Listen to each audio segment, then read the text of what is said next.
Rough draft movie के start में हम एक गेम डेवलपर और प्रोग्रामर को देखते हैं जिसका नाम क्रिल है। क्रिल बेहोश था और जब उसे होश आई है तो वो पुलिस की गाड़ी में था। ये गाड़ी की विंडो से बाहर का सीन देखने लगता है और याद करने लगता है कि इसके साथ हुआ क्या था। हमें पता चलता है कि क्रिल पिछली शाम एक लड़की को उसके घर के बाहर सरप्राइज देने गया था जिसे कि वो लाइक करता है। इस लड़की का नाम एना है और क्रिल इसको मनाने लगता है क्योंकि ये लड़की क्रिल से नाराज थी और वजह ये थी कि क्रिल हमेशा बिजी रहता था। क्रिल एना का बर्थडे सेलिब्रेट करना चाहता था मगर असल वजह तो ये थी कि एना का बर्थडे 2 दिन पहले गुजर चुका था और अब सेलिब्रेट करने का क्या फायदा। एना वहाँ से चली जाती है नाराज होकर और क्रिल अपने दोस्त के साथ वापस ऑफिस आ जाता है। क्रिल ने कुछ दिन पहले एक गेम को डिजाइन किया था जिसकी वजह से इनकी कंपनी को बहुत बड़ा कॉन्ट्रैक्ट मिला और इसी बात की सेलिब्रेशन कंपनी में की जा रही थी। इसके बाद क्रिल अपने घर आता है लेकिन घर में एक स्ट्रेंज लेडी है। क्रिल उस लेडी को बिल्कुल भी नहीं जानता था और उसको कहता है कि मेरे घर से चली जाओ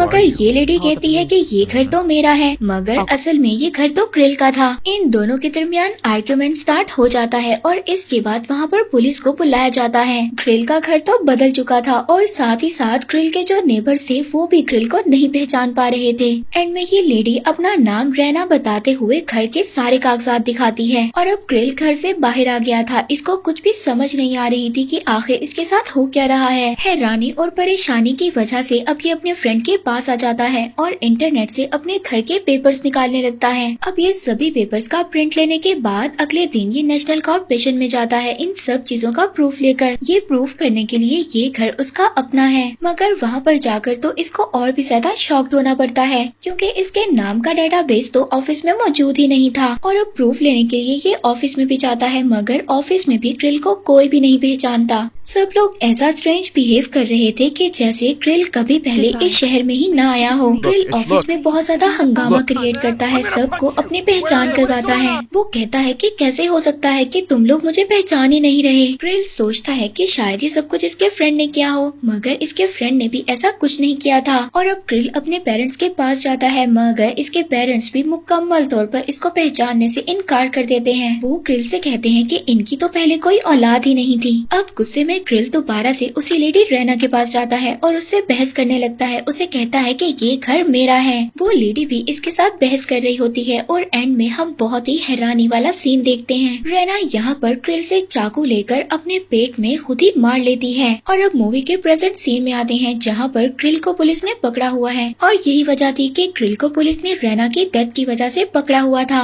ये मूवी का ओपनिंग सीन पहले भी आप लोगों को दिखाया गया है। हम देखते हैं कि क्रिल पर पुलिस कोई भी चार्ज लगाए बगैर इसको छोड़ देती है। क्रिल बहुत ज्यादा हैरान हो रहा था कि आखिर ये सब कुछ मेरे साथ हो क्या रहा है। इसके बाद क्रिल के मोबाइल में एक मैसेज आता है और वो मैसेज ये था कि लाइट हाउस में जाओ। अब क्रिल करीबी लाइट हाउस में चला जाता है मगर लाइट हाउस तो बिल्कुल खंडर की तरह था। ये अपनी सारी रात इसी लाइट हाउस में गुजारता है और जब सुबह उठता है तो इसके आसपास की सीनरी बिल्कुल चेंज थी। इसको कुछ भी समझ नहीं आ रहा था पर तभी दरवाजे से एक आदमी बुक्स का कोरियर लेकर इसके पास आता है और दूसरे दरवाजे से वही लेडी रैना आती है। क्रिल इसको देखकर हैरान हो गया था क्योंकि इस लेडी की तो डेथ हो चुकी थी। ये लेडी आकर क्रिल को एक बहुत ही अजीब बात बताती है। वो कहती है कि तुम किसी और दुनिया में हो, एक नई दुनिया जो कि तुम्हारी दुनिया की पैरेलल है। ये लेडी इस दुनिया का जो नाम बताती है वो क्रिल के गेम जैसा था, यानी कि क्रिल ने जो वो गेम बनाया था तो उसने दूसरी दुनिया का गेटवे बना दिया था। रैना क्रिल को एक दरवाजे से ये पूरी दुनिया दिखाती है जो बिल्कुल क्रिल की दुनिया के जैसी थी। अब क्योंकि क्रिल ने ही गेटवे ही ओपन किया था इसीलिए इसको इस दुनिया का हिस्सा बना दिया गया है। अब क्योंकि क्रिल को इसी दुनिया में रहना था इस वजह से रैना ने क्रिल की असल आईडी उसकी असली दुनिया से मिटा दी थी और यही वजह थी क्रिल के ना तो पेरेंट्स और ना ही कुली कोई भी इसको पहचानता नहीं था। ये लेडी इसको बताती है कि अभी तो तुमने सिर्फ एक ही दुनिया देखी है बल्कि ऐसी हजारों दुनिया है जो दूसरी दुनिया के पैरेलल है जिसमें कुछ के गेट तो ओपन हो चुके हैं और कुछ के होना बाकी हैं। और वो बताती है कि कुछ लोग ऐसे भी हैं जिनको पैरेलल वर्ल्ड का पता है और वो एक वर्ल्ड से दूसरे वर्ल्ड में एक टावर के जरिए आते हैं जिन्हें के ट्रैवलर कहा जाता है और क्रिल का यही काम होगा उन ट्रैवलर्स पर तहकीकात करना। ये लेडी बताती है कि यहाँ पर एक दुनिया से दूसरी दुनिया के बहुत से गेटवे हैं और इनमें से एक गेटवे को क्रिल ने ही खोला है और बाकी के गेट खुलना बाकी हैं। ये लेडी क्रिल को बताती है कि ये इंसान नहीं है बल्कि सुपर एंटिटी हैं। यहाँ पर ये लेडी क्रिल को एक अलमारी दिखाती है जिसमें से क्रिल कुछ भी ले सकता था। क्रिल कहता है कि मुझे कुछ भी नहीं चाहिए, मुझे बस अपनी दुनिया में वापस जाना है। रेना कहती है कि अगर तुम अपनी दुनिया में वापस चले भी जाओ तो वहाँ पर तुम सिर्फ एक क्रिमिनल हो और वहाँ पर तुम्हें कोई जानता भी नहीं है। इसके बाद वो लेडी यहाँ से चली जाती है और हम देखते हैं कि क्रिल अपने फ्रेंड को भी इसी टावर के जरिए इस दुनिया में ले आता है। और हैरानगी की बात तो ये है कि क्रिल का फ्रेंड क्रिल को जानता था। अब क्रिल सारी की सारी कहानी अपने फ्रेंड को बताता है। ये सुनकर बहुत ज्यादा हैरान हो गया था। तभी हम देखते हैं कि कुछ ट्रैवलर्स भी टावर के जरिए इस दुनिया में आ जाते हैं और इनमें एना और उसका दोस्त भी था। अब एना जो कि दूसरी दुनिया में आई थी, इसकी याददाश्त मिट चुकी थी और ये क्रिल को नहीं पहचानती थी। एना का फ्रेंड इस सोसाइटी का हिस्सा था और उसने एना को भी इस दुनिया में लाकर घुमाने का प्लान बनाया था। अब क्रिल इन दोनों का ट्रैवलर अप्रूव करता है और ये दोनों इस दुनिया को घूमने के लिए निकल जाते हैं। अब क्रिल अपनी फ्रेंड के साथ इन दोनों का पीछा करता है। ये दोनों एना को ढूंढ ही रहे थे, तभी एक रोबोट आकर क्रिल पर अटैक कर देता है। पर यहाँ पर हम देखते हैं कि क्रिल के अंदर बहुत ज्यादा सुपर पावर्स थी और ये बहुत ही आसानी से रोबोट से लड़ रहा था। हम देखते हैं वो रोबोट इसको छोड़कर यहीं पर भाग जाता है। इसके बाद क्रिल एक लेडी को देखता है जो कि मर रही होती है। ये लेडी पानी मांग रही होती है। क्रिल जब इस लेडी को पानी देता है तो ये लेडी क्रिल को बताती है कि हमारी दुनिया में पानी जख्मों के घाव जैसा है, अगर हम मर रहे हो तो पानी पिए हम लोग ठीक हो जाते हैं। ये लेडी क्रिल को बताती है ये भी एक लेडी कस्टम ऑफिसर है और वो बताती है कि वो इमोर्टल है और इसकी एज आगे अभी तक नहीं बढ़ी। और क्रिल को यहाँ पर पता चलता है कि वो भी इमोर्टल हो चुका है। इसके बाद क्रिल दोबारा से टावर में आता है, रेस्ट करता है और सो जाता है। और जब वो उठता है तो देखता है टावर का एक और गेटवे दूसरी दुनिया में ओपन हो गया था। क्रिल अब दूसरी दुनिया देख रहा था जो पहली दुनिया से भी ज्यादा खूबसूरत थी। तभी यहाँ पर रेना और सीनियर कमेटी के लोग आ जाते हैं जो कि इस नई दुनिया को चेक करने लगते हैं। इसके बाद रेना क्रिल को एक लॉकेट पहनाती है और उसको कहती है कि तुम इस दुनिया से इस टावर से 15 मिनट का रास्ता ही तय कर सकते हो और तुम्हें उस 15 किलोमीटर के अंदर अंदर ही रहना होगा और अगर क्रिल 15 किलोमीटर से आगे जाता है तो ये मारा जाएगा। अब क्रिल को अपने पेरेंट्स से मिलना था जो कि टावर से 13 किलोमीटर दूर थे, इसलिए क्रिल अपने पेरेंट्स से मिलने के लिए निकल जाता है। लेकिन क्रिल जैसे जैसे टावर से दूर जा रहा था इसकी हालत खराब हो रही थी।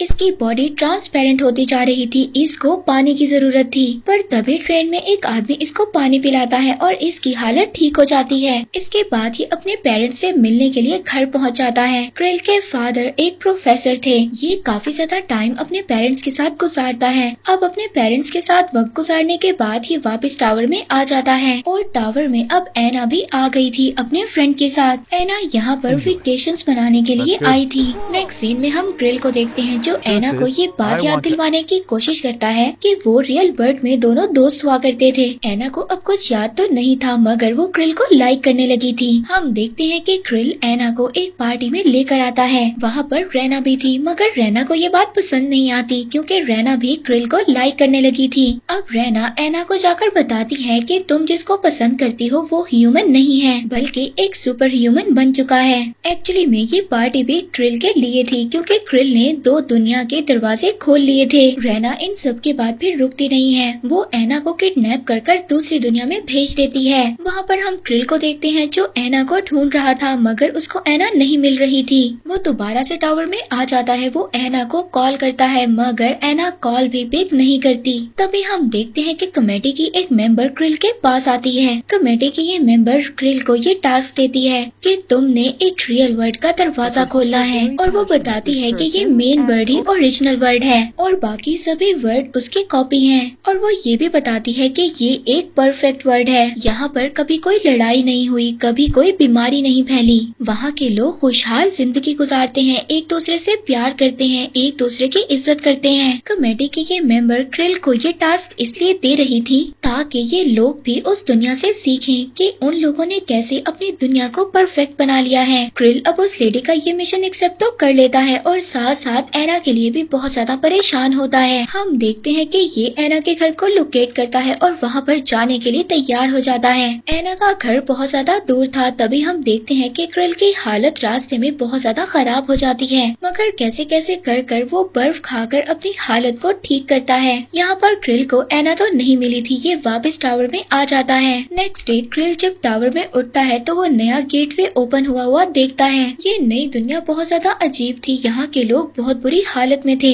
और यहाँ पर सभी लोग मिलकर एक फैक्ट्री में काम करते थे। क्रिल इस दुनिया के हेड से मिलता है। वो लेडी दरअसल कस्टम ऑफिसर थी। वहाँ पर बहुत सारे लोगों में क्रिल को एना भी दिखाई देती है जो कि मरने वाली थी। ये एना को बचाते हुए वापस टावर की तरफ ले आता है, मगर ऐसा करते हुए ये लेडी क्रिल को देख लेती है और इससे लड़ने लगती है। मगर तभी हम देखते हैं वहाँ पर सभी लोग उस लेडी पर अटैक कर देते हैं क्योंकि ये लेडी सब पर जुल्म किया करती थी। यहाँ पर क्रिल को भी मौका मिल जाता है और ये एना को उठाकर टावर की तरफ ले आता है। तभी क्रिल का फ्रेंड क्रिल से मिलने आता है और इसको बताता है कि इसको भी कस्टम ऑफिसर बना दिया गया है और ये अब क्रिल को सजा देगा क्योंकि क्रिल ने रूल्स तोड़े हैं। ये क्रिल का बाहर जाने का लिमिट कम कर देता है। पहले 15 किलोमीटर था और अब ये 50 मीटर तक रख देता है, यानी कि क्रिल टावर से बाहर सिर्फ 4 ही कदम चल सकता है। अपने फ्रेंड के जाने के बाद क्रिल को ये बात पता चलती है कि एना कुछ ही देर में मर जाएगी क्योंकि उसकी हालत बहुत ज्यादा खराब है। ये एना को उठाकर 15 किलोमीटर बाहर ले जाता है और इसी वजह से अब क्रिल की बॉडी भी कमजोर हो गई थी। पर तभी हम देखते हैं कि एना क्रिल के गले से वो लॉकेट खींच लेती है जिसकी वजह से क्रिल और एना बच जाते हैं। अगले दिन जब क्रिल की आंख खुलती है तो अब ये नई दुनिया में था।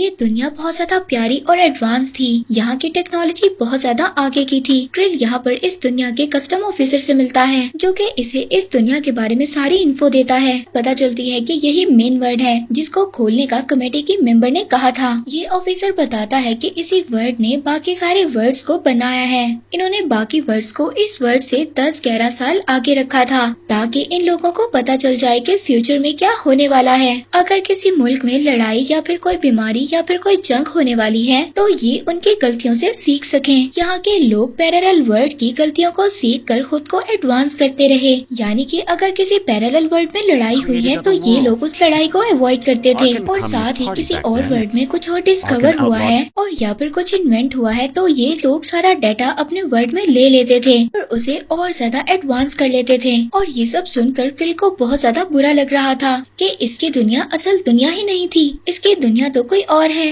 अब क्रिल वापस दूसरे दुनिया में जाना चाहता था। तभी हम देखते हैं उसी ऑफिसर के रोबोट क्रिल पर अटैक कर देते हैं क्योंकि इस वर्ड का सीक्रेट जानने के बाद क्रिल जिंदा वापस नहीं जा सकता था। अब जैसे तैसे इन रोबोट से बचकर क्रिल को आखिरकार दूसरी दुनिया का टावर का दरवाजा भी मिल जाता है और आखिरकार ये एक दीवार को फाड़ते हुए अपनी दुनिया में पहुंच जाता है। यहाँ पर इसको रैना दिखाई देती है जो कि बहुत ज्यादा गुस्से में थी। गुस्सा इसको इसलिए था क्योंकि क्रिल ने अपने गले का लॉकेट निकाल लिया था जो कि उसे रैना ने दिया था। अब क्रिल एना को ढूंढ रहा था मगर एना को भी रैना ने दूसरी दुनिया में डाल दिया था। क्रिल को बहुत ज्यादा गुस्सा आ गया था कि रैना ने क्यों एना को दूसरी दुनिया में भेजा। यहाँ पर हम देखते हैं कि क्रिल और रैना के दरमियान अच्छी खासी फाइट होती है और इसी लड़ाई में क्रिल रैना को मार देता है और जैसे ही रैना मर रही होती है इस गेम की दुनिया कोलैप्स होने लगती है। अब जैसे ही रैना मरती है वो लोग जिनकी यादाश्त जा चुकी थी उनकी यादाश्त वापस आ जाती है और अब इसी वजह से क्रिल की मदर उसको कॉल कर कर घर वापस बुलाती हैं। अब क्रिल का फ्रेंड आता है और क्रिल को बताता है क्योंकि तुमने टावर को तोड़ दिया है इसीलिए अब तुम इस दुनिया से दूसरी दुनिया में नहीं जा सकते और अगर तुमने एना को बचाना है तो तुम्हें बाकी दुनिया के गेटवे दोबारा बनाने होंगे। क्रिल का फ्रेंड भी उसकी मदद करना चाहता था